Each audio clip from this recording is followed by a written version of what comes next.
I'm going to be explaining and describing the usage of hypoxia-inducible factors and essentially justifying this kind of idea for my essay proposal.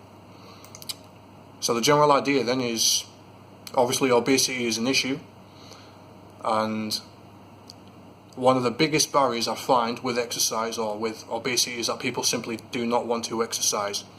I see this as a barrier, and quite a lot of the research suggests that by taking people to hypoxic conditions without any necessary exercise and intervention, we can perhaps promote weight loss.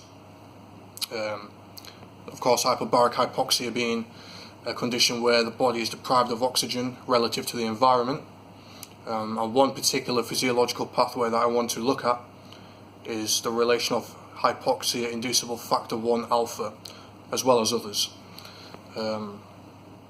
So obviously key areas that are said to be affected by hypoxia-inducible factors include the release of leptin, which is a hormone that's related to things like satiety and wanting to eat more. So if we take somebody to a hypoxic condition, perhaps they won't eat as much.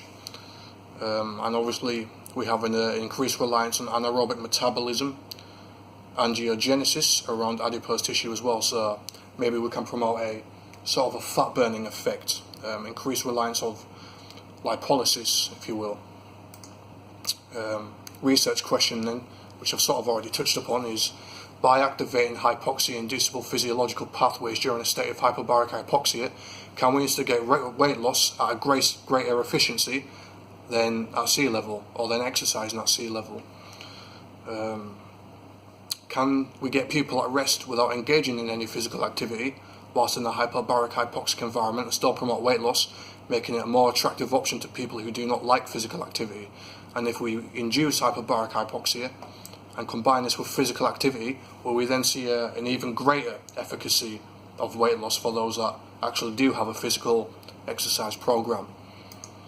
Now the research is quite interesting. So a 2016 observational study on 9,365 subjects found that people who were living naturally at a hypoxic environment, so people at high altitude essentially, there's an inverse relationship between developing obesity. So these people have a lower level of obesity compared to people at sea level.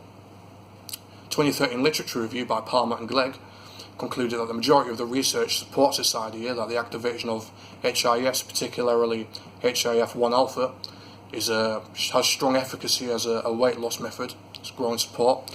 And a 2010 experimental study on 20 obese subjects concluded that 1 week of living at high altitude induces hyperbaric hypoxia, which resulted in significant weight loss with no necessary exercise intervention. So they essentially just sat around, and obviously their diet would have been controlled in that study, but still it shows greater efficacy than if they were at sea level. Of course, proposed outline is methodologies of how this could be achieved or implemented, who would benefit the most, what the research states, barriers and limitations and pros and cons and strengths of the idea, and how we could measure this. Why is this important? Well, 62% of adults in England were classified as overweight or obese, compared to 53% 20 years earlier. And like I said, there's a barrier where people don't like exercising, so if we remove this barrier, could we therefore then see a greater measure of weight loss across the population? Aims and objectives. Aim 1 is to understand the current research of hypoxia-inducible factors and the physiological theory behind them and how they work. Understand the pros and drawbacks and limitations of utilising hyperbaric hypoxia on weight loss.